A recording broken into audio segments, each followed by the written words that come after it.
When the first European settlers came ashore on the Door Peninsula, they started a culinary tradition rooted in the bounty of Lake Michigan. Over the years, whitefish and cherries became Door County trademarks.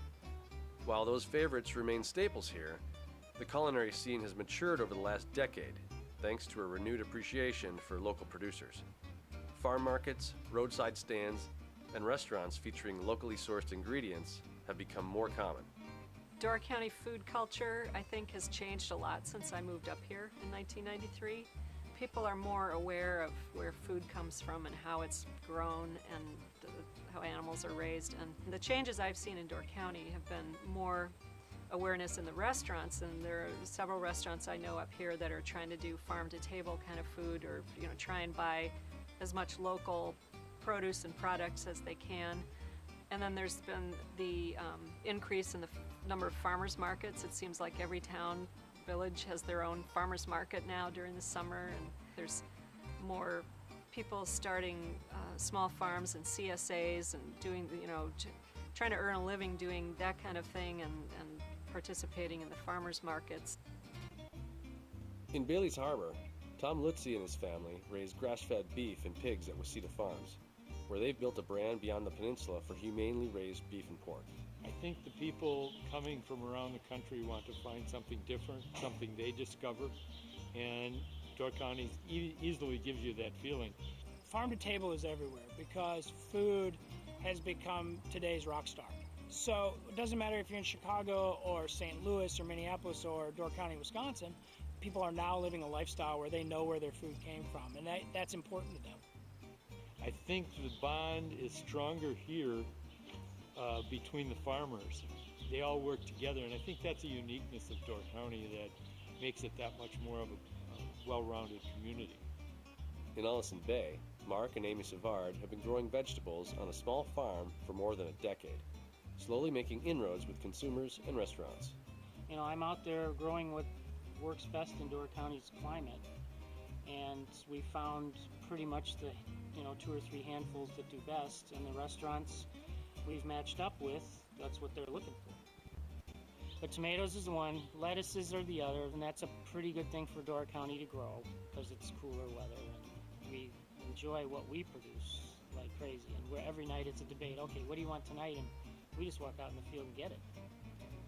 For many other Door County growers, the toil in the dirt is for their own personal table, a tangible desire to live life well in Door County. So I produce about 95% of the food that we eat here, which is very satisfying to produce your own food. But also it's the quality of the food.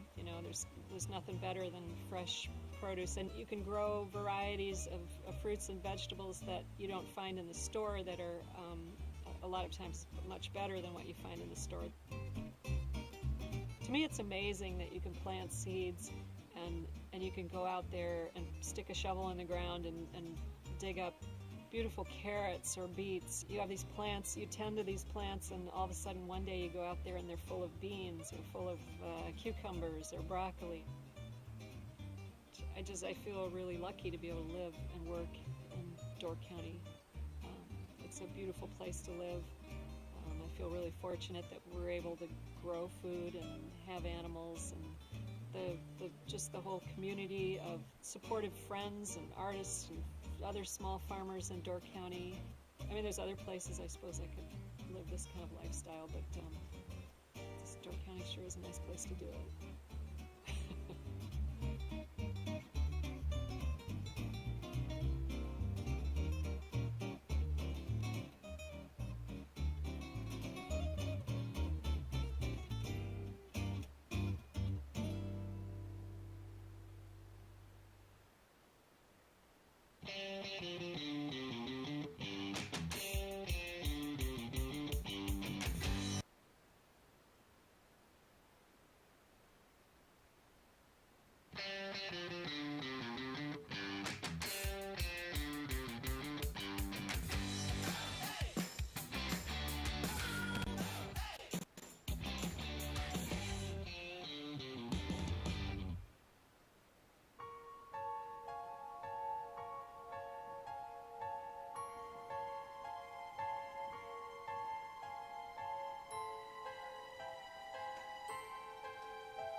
This house was built in 1875, and it's the oldest wood frame residence in Fish Creek.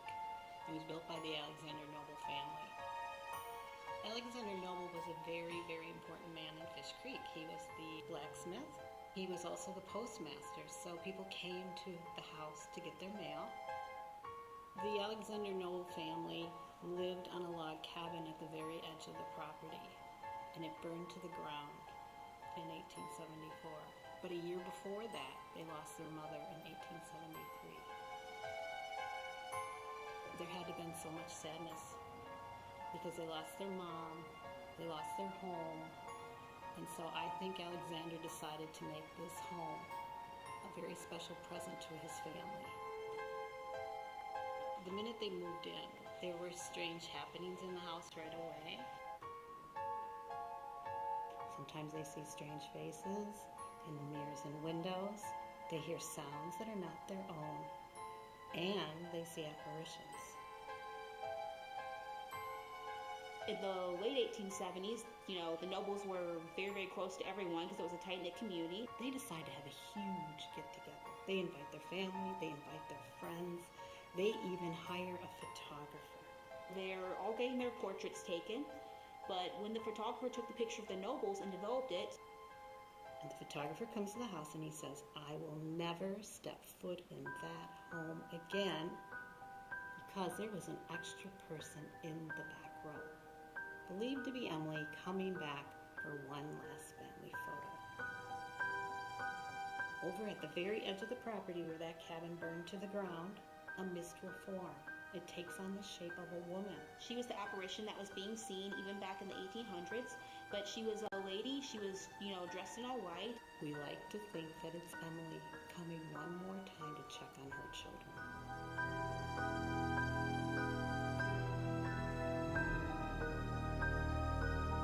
This home has been a pillar on the corner of Main Street for a very, very long time.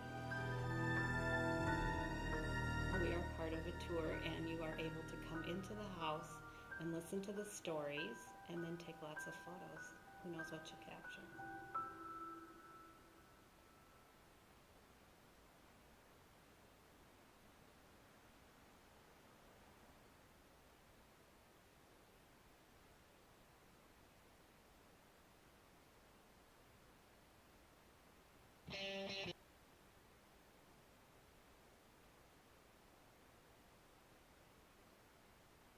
I think, Door County, you have to have a little bit of a sense of humor to deal with what we're thrown sometimes.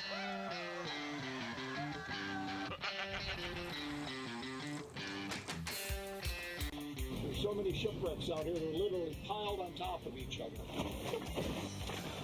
Like you just drive down Peninsula Players Road and then there's this fantasy land. Farm to table is everywhere because food has become today's rock star. Drink a little glug, play the pocacello. What do you like to do? What I kind of like here is that live music is still valued. That's what makes this different than any other place. Where can you come where you'll see a great big fire shoot up and big black smoke and eat fish out of a pot?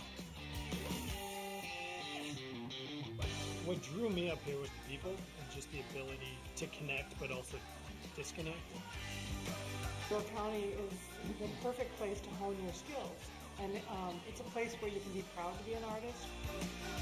There's two things that Door County has that really separate it from a lot of other places: the people and the natural environment. The silent and silence works once you get in touch with what's happening around you and what's happening inside of you at the same time. It's that charity is more important to our county than to any other community in the state of Wisconsin. Not everybody smokes fish. It takes a special breed, and Chris is one of the special breeds. We're just between Detroit and Plum Island, and we are attempting to locate two shipwrecks.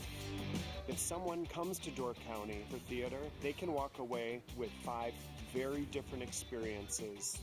People want to find something different, something they discover, and Door County easily gives you that feeling. Many other areas of the country have fish boils, but they don't do them the same as we do. Door County is known for the music scene up here. People know that when they come here, they're going to be able to see some good music. Can't begin to tell you how many hundreds and hundreds of times I've been asked, well, what do you do in the winter? You don't get to go and see how far you can throw a toilet seat and throw an old bike and see how far someone can throw the old bike. He's a PhD chemist who by 1921 had become one of the foremost leading authorities on brewing in the world. Art and nature go hand in hand wherever you can find the two together, but especially a place like Door County.